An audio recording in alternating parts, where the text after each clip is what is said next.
everybody, Savage Wellness here. I am going to show you how to take measurements. Everybody has their own ways of doing it. This is my way of doing it. This is going to set us a little bit of a standard so that if I take your measurements in the beginning and somebody else has to do them at the end of our 6 weeks, you know how I did it, so that the measurements can be as close as possible. So hopefully we'll be getting rid of a little bit of user error here by following this video. Okay, so we're going to start with the arms. You're going to stand like this and then just lift your arms slightly away from the body. So what I don't want to see is here, right? We've got gravity kind of pulling all this down. So just pulling your arms out to the side is going to let you get a nice consistent measurement. Then you're just going to go right about at the middle of the arm, like right in the middle of the bicep.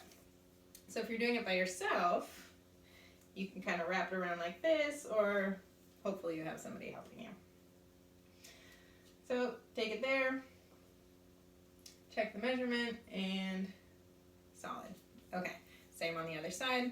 The next place that I do is the bust, and here we're going to wrap right around the middle of the breasts. So right on top. You can wear a sports bra, but just make sure that you note that so that we know what we're working with, if you're wearing a bra or a sports bra or no bra at all.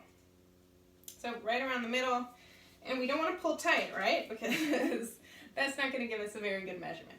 So just very loosely holding it, find the spot right before it starts slipping off you, and that is your measurement. Next one, some people say the waist is going to be the smallest part of the waist. For a lot of people, that's right at the belly button, but for a lot of people, it's not. And for moms, this is sort of our problem area, right? So this is where we want to watch the changes, not necessarily at our smallest spot. So I almost always will do it right around the belly button. So you just get it right here, and that's not necessarily, it's definitely not my smallest area. But it's definitely the place that I want to track my measurement, because I know that's the one that fluctuates the most. So I go right about there. If you want to do a couple, just make sure you mark it on wherever you're marking your measurements. You can do one at your smallest spot, and then do another one at your belly button. And again, don't pull tight. There's a lot of softness right in here that can get kind of squished down. So we don't pull tight. You just kind of let it lay nice and flat right over your tummy. The next spot I do is the hips. And this one I go right around the middle of the butt. So this is the place where you're trying to get your the biggest place on your body.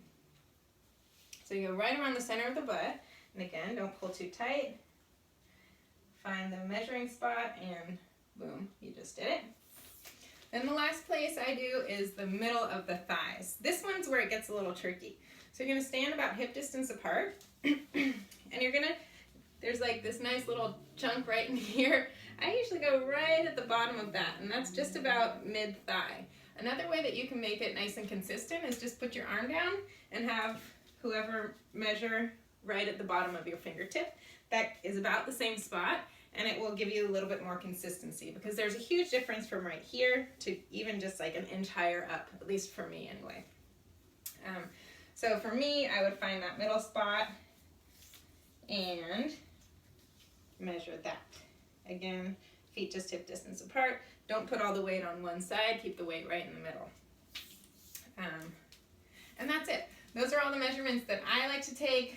You can do calves, you can do neck, you can do lower arm, whatever you want to do. But for me, those are the basic spots that I see the biggest changes. So that's the places that I like to take measurements. Good luck.